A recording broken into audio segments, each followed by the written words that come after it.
नमस्कार छात्रों, Sanoj maths classes में आपका स्वागत है।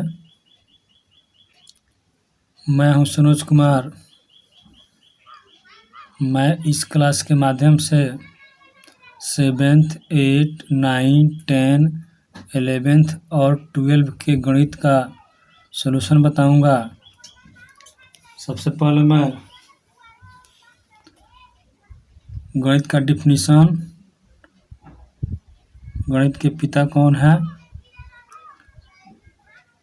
और गणित की परिभाषाएं विभिन्न गणितज्ञों द्वारा। तो चलिए आज का वीडियो शुरू करते हैं। गणित ऐसी विद्याओं का समूह है जो संख्या, मात्राओं, परिमाणों, रूपों और उनके आपसी रिश्तों, गुणों, स्वभाव इत्यादि का अध्ययन किया जाता है। गणित की कई शाखाएं हैं, जैसे अंकगणित, रेखागणित, त्रिकोणमिति, सांख्यिकी, बीजगणित, कलन इत्यादि। उसके बाद फादर ऑफ मैथमेटिक्स आर्किमिडीज को कहा जाता है। Definition of mathematics by Eugene Wigner के अनुसार mathematics is the science of skill operations with concept and rules invented just for this purpose। यानी mathematics is the science of skill operations with concept and rules. गणित अवधारणाओं और नियमों के साथ साथ कौशल के संचालन के लिए invented just for this purpose. विज्ञान सिर्फ इसी उद्देश्य के लिए आविष्कार किया है। विभिन्न गणितज्ञों के माध्यम से विभिन्न प्रकार की गणित की परिभाषा। ये सारे गणितज्ञ 20वीं शताब्दी के हैं। गणित का डिफिनीशन ये गणितज्ञों ने 20वीं शताब्दी में दिया था। जैसे रसेल के अनुसार गणित को एक ऐसे विषय के रूप में परिभाषित किया जा सकता है जिसमें जानते ही नहीं कि हम क्या कर रहे हैं, न ही जानते हैं कि हम किसके बारे में बात कर रहे हैं, तथा जो हम कह रहे हैं वह सत्य है या नहीं। उसके बाद होंगबेन के अनुसार गणित सभ्यता व संस्कृति का दर्पण है। लॉक के अनुसार गणित वह मार्ग है जिसके द्वारा बच्चों के मन या मस्तिष्क में तर्क करने की आदत स्थापित होती है। रोजन बैंकन के अनुसार गणित की शिक्षा मुख्य रूप एवं कुंजी है। वर्नाडिसा के अनुसार तार्किक चिंतन के लिए गणित एक शक्तिशाली साधन है। उसके बाद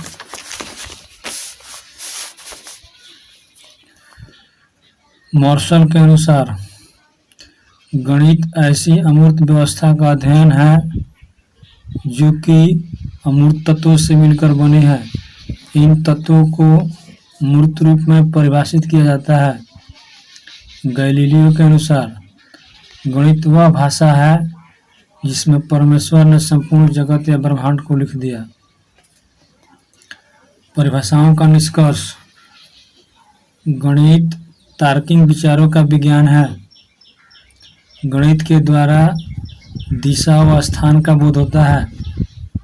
गणित में गणनाओं की प्रधानता होती है। गणित के माध्यम से आवश्यक निष्कर्ष प्राप्त होते हैं। गणित का अध्ययन करने से मस्तिष्क में तर्क करने की आदत बनती है। गणित समस्त विज्ञानों की जननी है। गणित गणनाओं का विज्ञान है। तो ये रहा गणित से संबंधित कुछ विशेष जानकारियाँ। इसके बाद हम आगे बढ़ते हैं। सबसे पहले 10th के गणित से शुरू करते हैं हम। 10th का गणित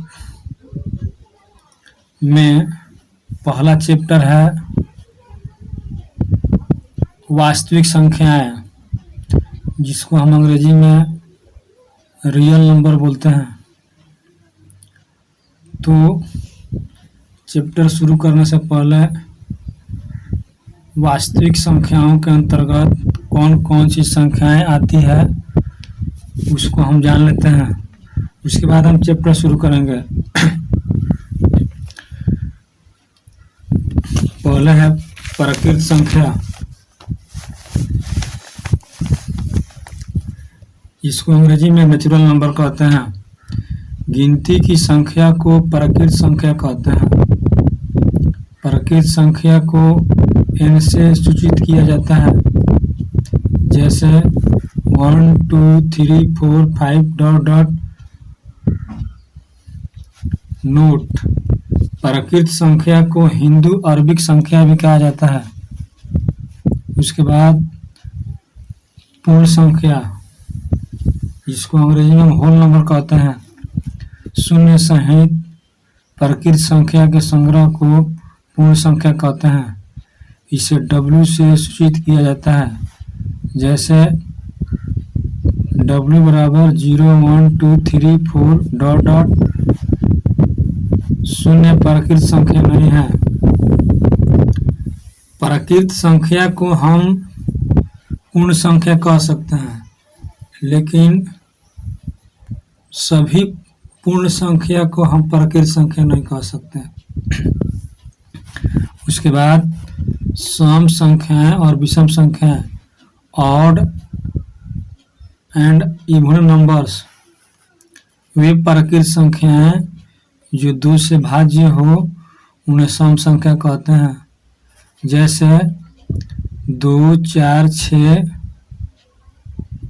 etc।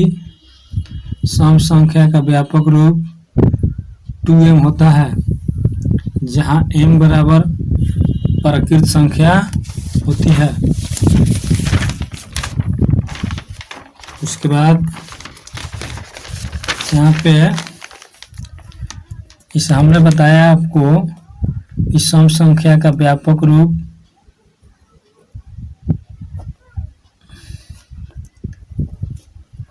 सम संख्या का व्यापक रूप 2m होता है। m को बताया प्राकृत संख्या। ठीक है, तो m बराबर होगा आपका 1 2 3, ऐसे हो जाएगा। तो 2m बराबर m के जगह पे रखिएगा 1 तो 2 होगा। m के जगह पे यहाँ से 2 रखिएगा 4 होगा। m के जगह पे 3 रखिएगा तो 6 होगा। ऐसे ये हमारा 2 4 6 सम संख्या है, इसीलिए सम संख्या का व्यापक रूप 2m होगा। ठीक है, उसके बाद विषम संख्याएं आती है। वे प्राकृत संख्याएं जो 2 से भाज्य नहीं है विषम संख्या कहलाती है, जैसे 1 3 5 7 डॉट डॉट etc। विषम संख्या का व्यापक रूप 2m-1 होता है, जहाँ m बराबर प्राकृत संख्या होती है। विषम संख्या का व्यापक रूप, विषम संख्या का व्यापक रूप 2m-1 होता है। m बराबर होता है प्राकृत संख्या। क्या होता है? प्राकृत संख्या। 2m m-1 बराबर 1 2 3 2 1 रखिएगा, घटा 1 होगा आपका ये 2 में से एक जगह 1 होगा, m का मान 2 रखिएगा, घटा 1 2 का 4 घटा 1 3 हो जाएगा, 2 गुना यहाँ से 3 ठगरा लिएगा m की जगह पे, 3 - 1 3 दूना 6 घटा 1 बराबर होगा 5। ये हमारा विषम संख्या होगा, इसीलिए विषम संख्या का व्यापक रूप 2a-1 होता है, दुगुना से 1 कम होता है। विषम संख्या, सम संख्या दुगुना होता है और विषम संख्या दुगुना से 1 कम होता है। उसके बाद हम आगे बढ़ते हैं, अभाज्य अथवा ऋण और यौगिक संख्याएं, प्राइम एंड कंपोजिट नंबर्स। एक से बड़ी प्राकृत संख्या जो एक या अपने को छोड़कर किसी दूसरे संख्या से भाज्य न हो, ऋण अथवा अभाज्य संख्या कहलाती है, जैसे 2 3 5 7 11 etc।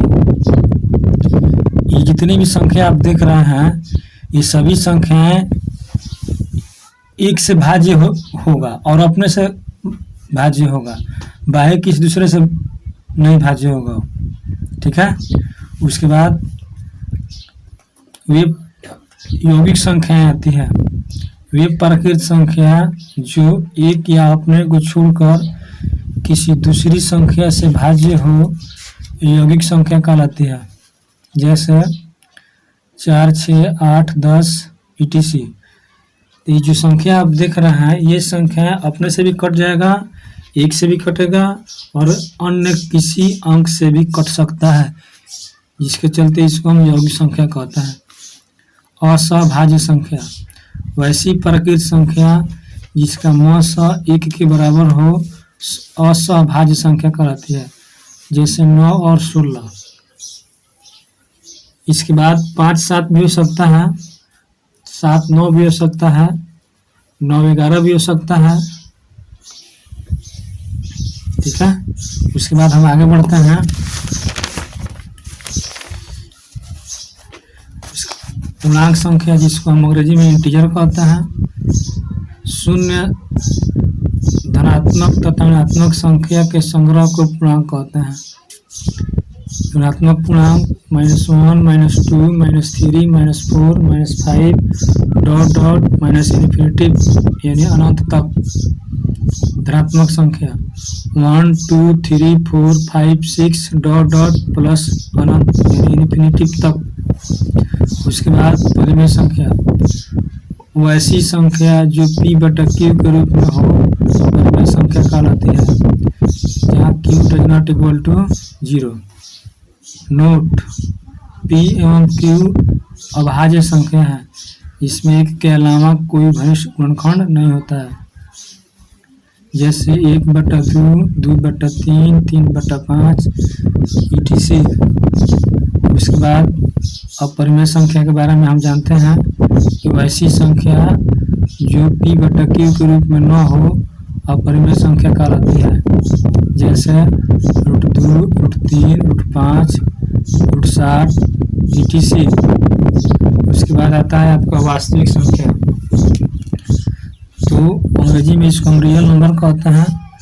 परिमेय संख्याओं के समुच्चय और अपरिमेय संख्याओं के समुच्चय के सम्मिलित रूप को वास्तविक संख्याओं का समुच्चय कहते हैं। वास्तविक संख्या के समुच्चय को r से सूचित किया जाता है, ठीक है। वास्तविक संख्याओं का समुच्चय नीचे देख रहे हैं आप, कैसे हम डायग्राम बनाए हैं, ठीक है।